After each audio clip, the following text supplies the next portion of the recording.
Good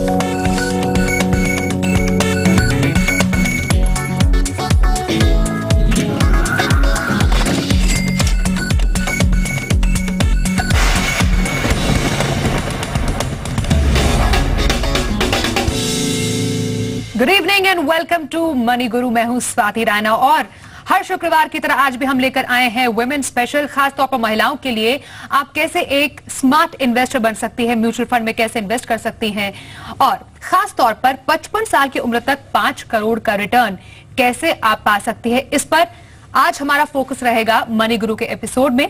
साथ ही large cap small cap fund का क्या है फंडार, इस पर नजर जरूर डालेंगे, एक्सप्लेन करेंगे आपको।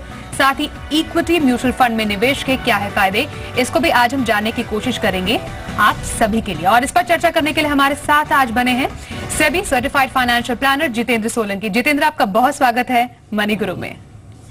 जितेंद्र से बात करते हैं सवालों के जरिए ही और पहला सवाल हमारे पास ईमेल से आया है भाना पंचाल का। भाना 55 साल तक की उम्र तक 5 करोड़ रुपए चाहती हैं, ये उन्होंने अपने लिए एक लक्ष्य सेट कर लिया है। अब इनके कुछ निवेश के बारे में हम आपको बताएं।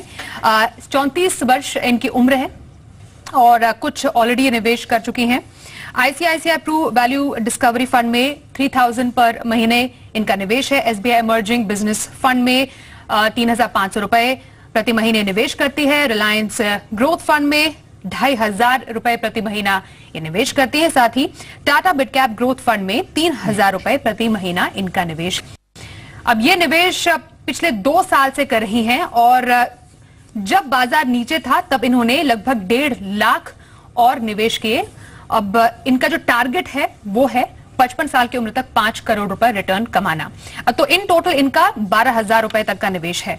अब ये चाह रही हैं कि आखिरकार ये लक्ष्य ये पूरा कैसे कर सकती हैं। और जितेंद्र, इस पे आपकी हम मदद लेना चाहेंगे कि इन्होंने अब तक जिन फंड्स में निवेश किया है, क्या आपको लगता है इनके गोल के हिसाब से ये बिल्कुल करेक्ट है या फिर इन्होंने पे स्ट्रैटेजी बदलने की जरूरत है? अभी ये 5 करोड़ का निवेश ये 55 साल की उम्र में चाह रही हैं, तो मेरे हिसाब से थोड़ा सा एम्बिशियस टारगेट है। क्योंकि अगर हम रिटर्न और इन्वेस्टमेंट की बात करते हैं और अगर हम 14% का रिटर्न भी लेके चलेंगे तो इनको लगभग 35-36 हज़ार पर मंथ का इनको निवेश करना पड़ेगा, जो कि अभी जो ये निवेश कर रही हैं वो बहुत ही कम है। और अगर 1.25 लाख का उसमें ऐड भी कर देते हैं तो भी इनको शॉर्टफॉल रहेगा।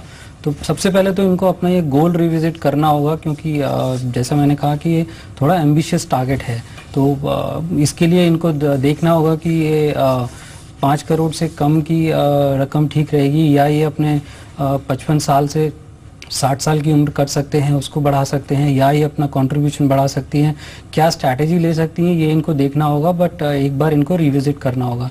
जहाँ तक इनके पोर्टफोलियो के निवेश की बात है तो मेरी राय में इनको, क्योंकि ये उस उम्र के पड़ाव पे जा रही है जहाँ पे रिटायरमेंट के पास हम जाते हैं, तो धीरे धीरे वहाँ पे हम अपना इक्विटी पोर्टफोलियो कम करने की बात करते हैं।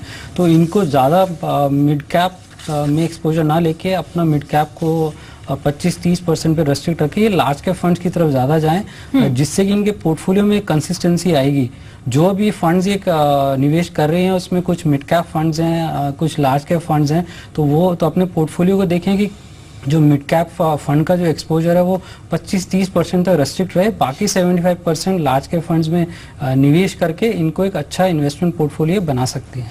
ऑलराइट, और कुछ फंड्स भी आप इस वक्त देख सकते हैं अपने स्क्रीन पर। और भाना पंचाली आपके लिए और उन तमाम दर्शकों के लिए भी जो कुछ इसी ही मकसद से निवेश चाहते हैं। और कुछ फंड जो हम आपको दिखा रहे हैं लाइक एक्सिस इक्विटी फंड, जो कि एक मल्टी कैप फंड है और पिछले 3 साल के रिटर्न की बात की जाए तो लगभग 12% तक का इसका परफॉर्मेंस रहा है 3 साल रिटर्न के हिसाब से आपको बता रहे हैं। यूटीआई इक्विटी फंड जो कि एक मल्टी कैप फंड है, ऑलमोस्ट 12.68% का रिटर्न रहा है इसका पिछले 3 साल का। ICICI prudential focus blue chip equity fund which is a large cap fund, 11.33% का रिटर्न रहा है इसका। Franklin India prima plus fund multi cap fund है, इसमें 15.98% का रिटर्न पिछले 3 साल का रहा है। और ICICI prudential value discovery fund जो कि अगेन मल्टी कैप फंड है, 20.49% के इस 3 साल के रिटर्न के साथ। तो कुछ ये फंड्स है जिसमें आप जरूर गौर कीजिएगा, लेकिन अपने गोल के हिसाब से थोड़ा सा उसको रिस्ट्रक्चर करने की जरूरत है। आप अपने इस गोल के लिए आगे बढ़ सकते हैं। ऑलराइट, अगला सवाल अब हम लेते हैं जो कि हमारे पास आया है नवनीत राव का। नवनीत, यहाँ पर हम आपको बताएं कि 15 साल के लिए वो निवेश करना चाहती हैं, ये इनका गोल इन्होंने अपने लिए सेट किया है और बहुत यंग भी हैं ये सिर्फ 26 साल की इनकी उम्र है। अब इन्होंने जो कुछ निवेश किया है ये हम आपको बताएं, 20 लाख की एक PLI यानी पोस्टल लाइफ इंश्योरेंस पॉलिसी इन्होंने ले रखी है, जिसमें ये 4,800 रुपए प्रति महीने प्रीमियम देती हैं। 3 लाख का पर्सनल लोन इन्होंने लिया है, जिसमें इनकी EMI 8,000 रुपए बनती है। 15 साल के लिए इन्हें निवेश करना है। अब इनके निवेश के हिसाब से जितेंद्र बताइए इन्हें क्या करना है, बिकॉज एक तो ये बहुत ज्यादा यंग है, शायद इन्होंने SIP करने की अभी सोची नहीं है, क्योंकि जो यंग इन्वेस्टर्स होते हैं उन्हें ये नॉर्मली एडवाइस किया जाता है कि SIP आप जरूर कीजिए। साथ ही जो इन्होंने अभी करंटली निवेश किया हुआ है PLI में, आपको लगता है ये इनका निवेश बिल्कुल सही है? देखिए, ये बात तो सही है क्योंकि ये भी काफ़ी यंग है, इनके पास लंबा होराइजन है अपने गोल्स को अचीव करने के लिए। तो इनके पास इस एज में सबसे बेहतरीन होता है जब आप एक निवेश की शुरुआत करते हैं। जो इन्होंने अभी फिलहाल निवेश किया हुआ है पोस्टल लाइफ इंश्योरेंस, अगेन वो एक ट्रेडिशनल इंश्योरेंस प्लान की तरह वर्क करता है, जिसमें रिटर्न बहुत ज़्यादा नहीं मिलता है। तो वो इनको एक बार रिविजिट करने की ज़रूरत है और अपने रिटर्न को इनको देखना होगा कि वो रिटर्न क्या है इनके गोल के हिसाब से ठीक है।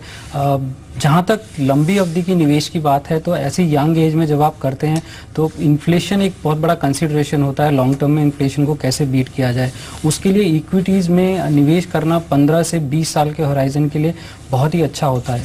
और ऐसी यंग एज में जिनकी इनकम कम होती है, ज़्यादा सरप्लस नहीं बचा सकते, सिस्टमैटिक इन्वेस्टमेंट प्लान एक अच्छा ऑप्शन होता है, जिसके अंदर वो छोटे छोटे निवेश मंथली करके एक अच्छा कॉर्पस एक्यूमुलेट कर सकते हैं 15 से 20 साल में। तो जो भी इनके पास सरप्लस बचता है, मिनिमम SIP करने के लिए 1,000 रुपये के निवेश, मंथली निवेश से भी आप स्टार्ट कर सकते हैं। उसके अलावा ये कितना सरप्लस एडिशनल अकोमोडेट कर सकते हैं निवेश करने के लिए, वो इनको देखना होगा, क्योंकि इनका पर्सनल लोन भी चल रहा है। उसके बाद जो सेविंग बचेगी उसी से ये निवेश कर पाएंगे। तो मेरी राय में SIP के ऑप्शन के थ्रू ये 15 साल के लिए अगर इक्विटी की तरफ निवेश करते हैं तो एक अच्छा रिटर्न कमा सकते हैं और एक अच्छा कॉर्पस एक्यूमुलेट कर सकते हैं। ऑलराइट, और अगेन कुछ आपके लिए फंड्स भी यहाँ पर रेकमेंड किए गए हैं, जैसे कि एक्सिस माफ कीजिए equity fund, UTI equity fund, जैसा पिछले कॉलर के लिए भी बताए गए थे, Birla Sun Life frontline equity fund, Franklin India high growth companies fund और ICICI Prudential value discovery fund. इस पर निवेश करने की आप जरूर सोचेगा। होपफुली जो आपका गोल है आप उसे जरूर अचीव कर पाएंगे। और क्योंकि हम यंग इन्वेस्टर्स की आज बात कर रहे हैं और जो फर्स्ट टाइम इन्वेस्टर्स है उनके बारे में यहाँ पर जानना जरूरी है, खास तौर पर वुमेन के लिए, वर्किंग वुमेन या फिर जो कि सोच रही है कि अभी नौकरी शुरू ही करे, उन्हें म्यूचुअल फंड की शुरुआत कैसे करनी चाहिए। और इसी सवाल का जवाब देने के लिए जलंधर से रूबी भी हमारे साथ जुड़ गई हैं, जो हमसे सवाल जानना चाह रही है। वो एक फ्रेश इन्वेस्टर है, उन्हीं से बात करते हैं। रूबी, स्वागत है आपका मनी गुरु में। कैसे हैं आप और बताइए कैसे सोचे आपने अपने फाइनेंशियल प्लानिंग के बारे में? Good evening ma'am. Good evening. हाँ जी, मुझे SIP प्लान फर्स्ट टाइम देना है, तो मैम इस बारे में पूछना था कि मैं 10 इयर्स में 10 लाख अचीव करना चाहती हूँ, म्यूचुअल फंड में निवेश करना चाहती हूँ। मेरी उम्र 32 साल है मैम। आप क्या करती है रूबी, बताइए? जी, मैं हाउस वाइफ हूँ, बच्चों को ट्यूशन ही पढ़ाती हूँ मैम। तो ट्यूशन पढ़ाने से आपकी आमदनी होती है? हाँ जी। ओके, आप बता सकती हैं कि लगभग कितनी आमदनी आपकी हो जाती है ट्यूशन पढ़ा के? जी, 30,000 पर मंथ। 30,000 तक per month ma'am. 30,000 per month आपकी आमदनी ट्यूशन पढ़ाकर हो जाती है। और आपने SIP के बारे में किससे जाना, किससे पूछा आपने, या कहीं पर देखा आपने इसके बारे में, म्यूचुअल फंड्स के बारे में? मैं जी बिजनेस देखती हूँ, तो यहीं पे देखा है मैंने SIP plan ma'am. Alright, wonderful, एक बहुत ही अच्छी शुरुआत है, क्योंकि ऐसे ही जो फर्स्ट टाइम इन्वेस्टर्स होते हैं, इन्वेस्ट करना चाहते हैं, वो ऐसे ही नॉलेज गेन करते हैं। और हम भी मनी गुरु में ऐसे ही इन्वेस्टर्स के सवालों का जवाब देने की कोशिश करते हैं कि कैसे वो SIP के थ्रू बेटर से बेटर रिटर्न कमा सकते हैं। और एक एग्जाम्पल रूबी का ही हमारे सामने है। ऑलराइट, जितेंद्र से ही पूछ सकते हैं यहाँ पर कि उनका आपका जो गोल है वो आप कैसे अचीव कर पा सकते हैं। 10 साल में 10 लाख रुपए इन्होंने अपना टारगेट सेट किया है और म्यूचुअल फंड के बारे में जानना चाह रही हैं, और पूरा जो इनका पोर्टफोलियो है या डेटा है वो आपके सामने है जितेंद्र। 10 साल के अंदर 10 लाख, अगर मैं 12% का भी रिटर्न अज्यूम करता हूं तो लगभग 4,000 रुपये पर मंथ का इनको निवेश की ज़रूरत पड़ेगी, क्योंकि इन्होंने लिखा है कि ये 3,000 पर मंथ तक का निवेश कर सकते हैं। तो अगर 3,000 के निवेश के साथ चलते हैं तो ये लगभग 6.5 से 7 लाख का कॉर्पस ये 10 साल के अंदर एक्यूमुलेट कर सकते हैं। तो इनको एक बार देखना होगा कि गोल टारगेट रिविजिट कर सकती हैं या थोड़ा अपने निवेश को बढ़ा सकती हैं। अभी नहीं तो शुरुआत 3000 से करके बाद में जैसे जितने यहाँ पर रूबी से ही पूछ लेते हैं आपके पूरे आंसर के बाद। रूबी, आप हमारे साथ बनी हुई हैं अभी? रूबी, आपने कहा 2 से 3,000 तक आप निवेश कर सकती हैं, क्या इस रकम को आप बढ़ा सकती हैं? हाँ मैम, 4,000 तक का कर सकती हूँ मैं। 4,000 रुपए आपने अपने लिए एक टारगेट सेट किया है जो आप निवेश कर सकती हैं। इसके अलावा क्या मैं जान सकती हूँ कोई और आप पर देनदारी तो नहीं है, कोई ऐसा लोन या फिर कोई और? जी नहीं, मेरे पास इस तरह की कोई लेनदारी नहीं है मैम, लेकिन मैंने सर जीवन बीमा पॉलिसी भी ली हुई है। ऑल राइट, जिसका आप प्रीमियम पे करती हैं? हाँ जी। ऑल राइट, तो अब क्योंकि यह जानना जरूरी था कि आप कितना निवेश कर सकते हो, उसे अकॉर्डिंगली आप जितेंद्र बताइए। 4,000 जैसा आपने सही प्रेडिक्ट किया था, 4,000 तक अगर ये करें तो कितना तक अपना लक्ष्य हासिल कर पाएंगे? मेरी राय में अगर 4,000 तक का ये निवेश करते हैं तो 10 साल के अंदर 10 लाख तक का ये टारगेट अचीव कर सकती हैं। उसके लिए इनको इक्विटी म्यूचुअल फंड्स की तरफ जाना होगा, क्योंकि इतने लंबे हॉराइजन में अगर 10% से ज़्यादा का रिटर्न अगर मुझे कमाना है तो इक्विटी म्यूचुअल फंड्स ही बेहतर ऑप्शन होता है। तो ये 4,000 पर मंथ SIP के थ्रू, सिस्टमेटिक इन्वेस्टमेंट प्लान के थ्रू ये इक्विटी म्यूचुअल फंड में निवेश कर सकती हैं और अपने निवेश को ये लार्ज कैप फंड्स तक ही रेस्ट्रिक्ट रखें। इसके अलावा कोई और फंड चूज ना करें, क्योंकि लार्ज कैप फंड्स अच्छा परफॉर्मेंस रहता है, कंसिस्टेंसी इनको मिलेगी और साथ में जो ये रिटर्न देख रही हैं वो रिटर्न भी इनको मिल जाएगा। तो मेरी राय में 4,000 पर मंथ को ये लार्ज कैप फंड्स में अगर डिवाइड करें तो अपने 10 साल के अंदर ही अपने लक्ष्य को पा सकती हैं। ऑल राइट, और रूबी, आपके लिए कुछ फंड्स भी टेलीविजन सेट्स पर आप देख पा रहे हैं। UTI इक्विटी फंड, साथ ही ICICI Prudential focus blue chip equity fund, Birla Sun Life front line equity fund, ये कुछ फंड्स है जिन पर आप जरूर गौर कीजिएगा आप, क्योंकि फर्स्ट टाइम इन्वेस्टर है। राय तो हमने आपको दिला दी है, सोच समझकर इनमें इन्वेस्ट करके आप अपना गोल अचीव कर सकते हैं। और आपके लिए बहुत अच्छी खबर है कि आपने जो अपने लिए गोल सेट किया है आपके निवेश के हिसाब से वो आप अचीव कर सकती हैं। फिलहाल एक छोटे से ब्रेक के लिए यहाँ पर रुकेंगे, कुछ और सवालों के जवाब यहाँ पर जरूर जानेंगे, लेकिन ब्रेक पर जाने से पहले हम आपको याद दिलाएं कि मनी गुरु में खासतौर पर वुमेन स्पेशल में आपका कोई सवाल है हमारे लिए तो हमें ईमेल कीजिए moneyguru@zmedia.slgroup.com पे, या फिर SMS कीजिए, हमारा कोड है SHE सवाल 57575 पर प्लीज कीजिए।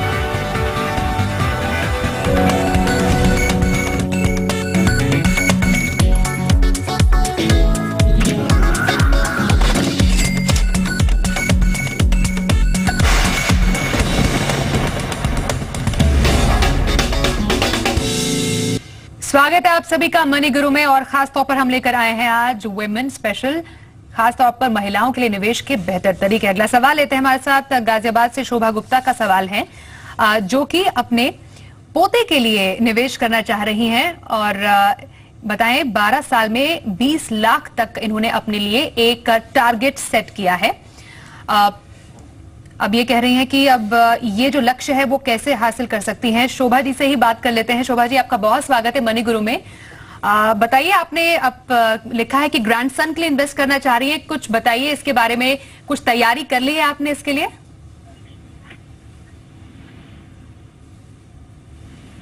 शोभा जी, आप सुन पा रहे हैं हमें? हेलो शोभा जी, कैसे हैं आप? स्वागत है आपका मनी गुरु में। शोभा बोल रही हूँ। जी, आपका सवाल आया था हमारे पास, आप अपने पोते के लिए इन्वेस्ट करने की सोच रहे हैं। अपने ग्रैंडसन के लिए चाहती हूँ। जी बताइए। जी जी, अपना सवाल बताइए शोभा जी, आप अपने पोते के लिए इन्वेस्ट करना चाह रहे हैं। चाहते हैं कि 12-15 साल में हमें 20 लाख रुपया जो है मिल जाए। जी हेलो, हाँ, हम आपको सुन पा रहे हैं शोभा जी, आप बताएंगे कि हम ये चाहते हैं कि 12-15 साल के अंदर हमें 20 लाख रुपया। जी ऑल राइट, बताएंगे आप, आपके पोते की उम्र क्या है? हम 15 साल के उसमें जो है 20 लाख चाहते हैं, तो हम कितना? ठीक है, थोड़ा सा आवाज कट रही है लेकिन हम, जी थोड़ी आवाज आपकी कटी, लेकिन हम आपका सवाल समझ गए। तो अब जितेंद्र से ही पूछते हैं कि क्या ये टारगेट वो अचीव कर सकते हैं। एनुअल इनकम इन्होंने अपनी बताई है 3 लाख, और ये सर्विस करिए एंड कीपिंग इन माइंड इनकी एज भी, शी इज 55 ईयर्स ओल्ड। देखिए, इन्होंने जो अपना टारगेट बताया वो लगभग 15 साल बताया। 15 साल के अंदर ये 20 लाख रुपए एक्यूमुलेट करना चाहते हैं। अगर हम 20 साल का भी होराइजन लेते हैं तो लगभग 2000 पर मंथ का निवेश अगर आप करते हैं और 12% 12% का रिटर्न उस पर कमाते हैं तो आप 20 लाख के टारगेट को अचीव कर पाते हैं। 15 साल के हॉराइजन में इनको लगभग 3 से 4 हज़ार रुपये पर मंथ का निवेश की ज़रूरत पड़ेगी, जिसमें ये 15 साल के अंदर 20 लाख रुपए एक्यूमुलेट कर पाएंगे। तो पहले तो उनको ये देखना होगा कि ये मंथली सरप्लस क्या ये कंट्रीब्यूट कर सकती हैं, इसमें कितना कम है और कितना ज़्यादा है, उसके हिसाब से ही टारगेट ये अचीव कर पाएंगी। दूसरा, क्योंकि 15 साल का होराइजन है, वैसे तो इनकी एज है, लेकिन क्योंकि ये अपने पोते के लिए निवेश कर रही हैं और हम ये मान के चलते हैं कि तब तक वो भी शायद मेजर हो जाएगा, तो इनको इक्विटी अगर म्यूचुअल फंड में ये निवेश करते हैं तो एक अच्छा कॉर्पस एक्यूमुलेट कर सकते हैं, जो कि बाद में उसके मेजर होने पे उसको गिफ्ट दिया जा सकता है। तो मेरी राय में इक्विटी म्यूचुअल फंड्स की तरफ ये निवेश करें, क्योंकि ये पैसा इनको खुद इस्तेमाल नहीं करना है, अपने पोते के लिए करना है। तो 15 से 20 साल के अंदर ये बहुत अच्छा कॉर्पस एक्यूमुलेट कर सकते हैं। ऑलराइट, और बहुत अच्छा आपने सोचा है अपने पोते के लिए निवेश करने के अगले 15 साल में, और जो कुछ ऑप्शंस बताए हैं हमारे एक्सपर्ट ने वो आप जरूर अपनाइएगा। और कुछ फंड्स भी जो लगातार हम आपको टेलीविजन सेट पे दिखा रहे हैं, like ICICI Prudential focus blue chip fund, Franklin India prima plus और साथ ही UTI अपॉर्चुनिटीज फंड, इन पर गौर जरूर कीजिएगा। अगला सवाल लेते हैं। हमारे साथ असम सिराघर से मधु खडेलिया जी जुड़ गई हैं और वो अपने निवेश के बारे में हमसे जानना चाह रही हैं। मधु जी, कैसे हैं आप? मनी गुरु में आपका स्वागत है। जी ठीक हूँ। मेरा एक्चुअली सवाल था कि कैंडर रोबेको इमर्जिंग इक्विटीज में मेरा मतलब SIP करना मेरे को, तो वो क्या चल रहा है ऑलरेडी, तो उसमें कैसे क्या होगा? मतलब 10,000 पर मंथ दे रही हूँ मैं। आप पिछले 6 महीने से ये SIP कर रही हैं? जी। और कोई आपने अपने लिए टारगेट सेट किया है, कोई गोल जो आप अचीव करना चाह रही हैं? नहीं, वैसा कुछ नहीं है। मैं 10 to 15 ईयर्स के मतलब टारगेट से चल रही हूँ। 10 to 15 इयर्स के टारगेट से कैनर रोबेको इमर्जिंग इक्विटी फंड कैसा फंड है जिन्होंने चूज किया है? मधु ने, जितेंद्र आप बताइए। और 10 इनका जो होराइजन है 15 इयर्स का है। देखिए, होराइजन 15 इयर्स इनका अच्छा है, तो इक्विटी म्यूचुअल फंड की तरफ ये निवेश कर सकते हैं। लेकिन कैनरा रोबेको इमर्जिंग इक्विटीज एक स्मॉल कैप फंड की कैटेगरी में आता है। मिड कैप और स्मॉल कैप जो कैटेगरी होती है वो ज़्यादातर उनमें जो निवेश होता है वो छोटी कंपनियों में निवेश होता है, जिनमें कल को बड़ा बनने का पोटेंशियल होता है। हालांकि वो अच्छे मार्केट में बहुत अच्छा रिटर्न देते हैं, लेकिन जब मार्केट ख़राब होता है तो उनमें सबसे ज़्यादा डाउनफॉल का पोटेंशियल होता है। इस वजह से कोई भी मिड कैप या स्मॉल कैप इक्विटी फंड होगा बहुत ज़्यादा वो वॉलेटाइल होगा। और दूसरा सबसे बड़ी बात है कि ये जितना भी निवेश कर रही हैं वो एक ही फंड में टारगेट करके कर रही हैं। मेरी राय में ये एक ही फंड को टारगेट करना और वो भी स्मॉल कैप कैटेगरी, तो अपने आप में बहुत बड़ा जोखिम हो जाता है। इनको अगर मिड कैप और स्मॉल कैप में निवेश करना है तो 25 से 30% का पोर्टफोलियो, मतलब लगभग 3,000 पर मंथ ये मिड कैप में डाल सकती हैं। बाकी जो 70% का पोर्टफोलियो है वो ये लार्ज कैप फंड्स में अगर बना के चलें तो इनका पोर्टफोलियो कंसिस्टेंट होगा, लार्ज कैप से कंसिस्टेंसी आएगी और मिड कैप फंड में जो निवेश करेंगे उससे इनके रिटर्न्स में एनहेंसमेंट होगा। तो इनकी निवेश जो एक अच्छा एक निवेश पोर्टफोलियो होता है वो बन पाएगा। अभी के पोर्टफोलियो में इनके लिए बहुत ज्यादा 10,000 जिन्होंने निवेश करने की बात कही है, जो कर भी रही है ऑलरेडी पिछले 6 महीने से, उसको कैसे वो ब्रेक करे अलग अलग फंड्स में? जैसे मैंने बताया 25 से 30%, तो लगभग 3,000 पर मंथ को ये मिड कैप कैटेगरी में ले जा सकती हैं। लेकिन बाकी जो 7,000 पर मंथ है उसको ये लार्ज कैप फंड पे ही केंद्रित रखें तो ज़्यादा बेहतर होगा। उससे इनका पोर्टफोलियो कंसिस्टेंट रहेगा और वो जो 30% का जो इनका मिड कैप का जो पोर्टफोलियो है वो इनको रिटर्न एनहेंसमेंट में मदद करेगा। तो मेरी राय में अपने मिड कैप या स्मॉल कैप फंड में अगर आप निवेश भी करते हैं तो उससे ज़्यादा आप ना करें और उसमें रेस्ट्रिक्ट रहें, ज़्यादा फोकस आप लार्ज कैप फंड्स की तरफ। तो लार्ज कैप फंड्स भी आप चूज कर सकती हैं। 10,000 तक का जो निवेश है उसको आप अच्छे से प्लान आउट कीजिए कि बाकी फंड्स में आप कैसे डाल सकती हैं। और कुछ फंड्स भी लगातार हम आपको आपके टेलीविजन सेट्स पर दिखा रहे हैं। मधु, बाकी जो आपने Canara Robeco emerging equities regular growth plan जो चूज किया है वो आपके लिए बिल्कुल सही है। थोड़ा और इसको रिस्ट्रक्चरिंग अपने पोर्टफोलियो को करने की जरूरत है। आज फिलहाल इतना ही समय हमारे पास इतने सवाल लेने के लिए। जितेंद्र, बहुत बहुत शुक्रिया आपका मनी गुरु के वुमेन स्पेशल एपिसोड में हमारे साथ जुड़ने के लिए। फिलहाल आज के इस एपिसोड में बस इतना ही। जाने से पहले आपको एक बार फिर से याद दिलाएं कि वुमेन स्पेशल से जुड़ा हुआ कोई सवाल है तो हमें ईमेल कीजिए moniguru@zmedia.slgroup.com। साथ ही SMS कर सकते हैं, हमारा कोड है SHE। अपना सवाल 57575 पर भेज दीजिए। फिलहाल यहाँ पर रुकेंगे, एक ब्रेक के लिए लौटेंगे कुछ और खबरों के साथ। आप देखते रहिए जी बिजनेस।